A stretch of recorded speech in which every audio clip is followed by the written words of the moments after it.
didn't necessarily communicate with her anymore. Anyone who knew the truths about her, she hated her own self. She would wake up every day and she would cry and be on her knees and cry. And she knew the Lord. We even began to go to church together. And this is wherein the devil will use anything, even in its purest form, which is love, and will twist it to make us believe that we're doing the right thing. I honestly felt I was doing the right thing. We were going to church together. We would wake up and have morning devotion at 6 o'clock in the morning and read the word together. But these things kept happening, and the longer I was with her, I sensed more and more the demons. And then came the drugs. I began taking pills, many pills, Xanax. Can I ask you? I'm a little bit lost at the chronology. You said you started using drugs, but you also said you were set free. Did you start using drugs after you set free again, or I'm yes, a little bit... Yes, absolutely. I was set free and began to use drugs again. I began to use drugs when I had gotten this relationship, and I loved this person so much. And then within this relationship, I became lost again. I was depressed. I had lost the Lord. I didn't lose the Lord. I mean, I always knew He was there, but it became to the point where I couldn't even sit down and pray. Focus became a thing of the past. I couldn't concentrate. There were demons present, and I knew there were demons within my significant other. I had seen them. Yeah. I had heard them. But I refused to leave her side. I'm sorry? Did you hear them? There's one time where I heard them, and that is when I left. What circumstances did you hear them? Well, this is when I left, which I'll tell you right now. So then as that became stronger, then the demons became more to where I couldn't sleep at night. I was waking up screaming in the middle of the night at 2, 3 o'clock in the morning because I could feel hundreds of demons crawling all over my walls. There was something crawling on top of me. And I would scream, and I didn't know what was going on. I mean, I knew what was going on to a certain point, but I would pray to God and say, if you love everyone the way they are, then why would you deny this child? This child, speaking of my significant other, who loves you and is only trying to find themselves, then how in truth is this relationship wrong? We love each other, we're seeking you. And I just didn't understand, and I got very scared. I began talking to other people and seeking out the Lord in ways that I hadn't before, because I knew my life was basically at a standstill. Within this time of this relationship, the drugs overtook me, and I became into a depression to the point where I couldn't even get up out of bed and take a shower. I would go days without a shower because I couldn't physically or mentally bring myself to want to do that. I didn't want to live anymore. Again, after I had already been set free, I could barely make myself go to work. It was atrocious. It became to the point where my mother and my significant other then admitted me to a psych ward. I was in a psych ward for 2 weeks. I tried to explain what was going on. No one would listen to me. They continued to shove pills down my throat. I was a zombie. People were wandering the halls, banging their heads, speaking to hallucinations. The demons that I could sense in that place were awful. I was in hell, and no one could help me. Finally, I was released. How did you sense these demons? Visually? Visually, you can see them through the people's eyes. Yeah. You can see their eyes. You can see their eyes through someone else's eyes, and you can sense their presence. The sense of how can you sense demons? How did you sense demons? How do I explain it? It's this overwhelming dark fear. Fear comes upon you. Just this scared. The hairs on my arms would stand up. I get goosebumps. My heart would begin to pound out of my chest, and I was in fear of what was surrounding. Wow. Then, sorry, I'm smoking a cigarette. Then I am released from the hospital, continue my relationship, and I receive a letter in the mail. This letter came from Moziah. Now, granted, from the time I left Israel and returned home, I didn't talk to Moziah. I had not spoken to her in over a year. Not even a phone call. Not a letter, nothing. Didn't call her, didn't talk to her. Because of where my life was at, I was scared to talk to her. I didn't want her to be disappointed in me or in my walk with God. And so I steered away from her. And then all of a sudden, this letter comes in the mail.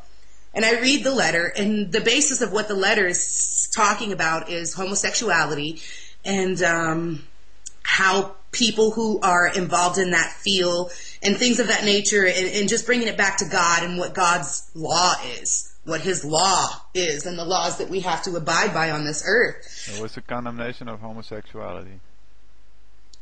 I'm sorry, what? It was a condemnation of homosexuality. Condemnation? Condemnation. Yeah, like what is the law? repercussion of that? What the repercussion, the condemnation that comes upon those who involve themselves in homosexuality is that they're opened up to some tormenting demons. Leo talked about this as well. Like Koranzon? Does that mean? Koranzon, yes, that's what I was just I said that at the same time you did. Yes, Koranzon. Yeah. And 333, that's his number, I think. And it's sad because people don't realize it, and a lot of people think, well, I was just born this way, and they don't realize that it's a generational curse, that at some point in time that came into their lineage, and then they truly are born feelings of, being attracted to same sex. You'll notice too that a lot of people that are homosexual, though, have become that way and acquired those feelings when they've been raped or molested by same sex. Right. But yeah, that's the condemnation. It allows certain demons and principalities to really badger a person's human life through torment of the mind and of the spirit. And so that's basically what I was letting her know in that letter. And I didn't know I was writing that because as far as I knew, she was rocking and rolling for Jesus. I mean, that wasn't anything. It didn't make any sense. But I went ahead and sent it. Right, and that's it. I mean, that's God right there. She had no idea that I was involved in a relationship that was homosexual at all. She didn't know what job I was working. I have a small question first. Yeah. Oh no, absolutely. Moziah, do you think that homosexuality is purely demonic in nature, or is there any kind of?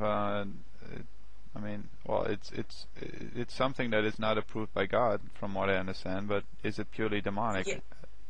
Yes, it is, because it keeps us degraded. I mean, it's equal on the playing ground as adultery or fornication in a hetero relationship too. So people that are engaging in what they want to call monogamous sex and they're not married, it's the same thing at the end of the day.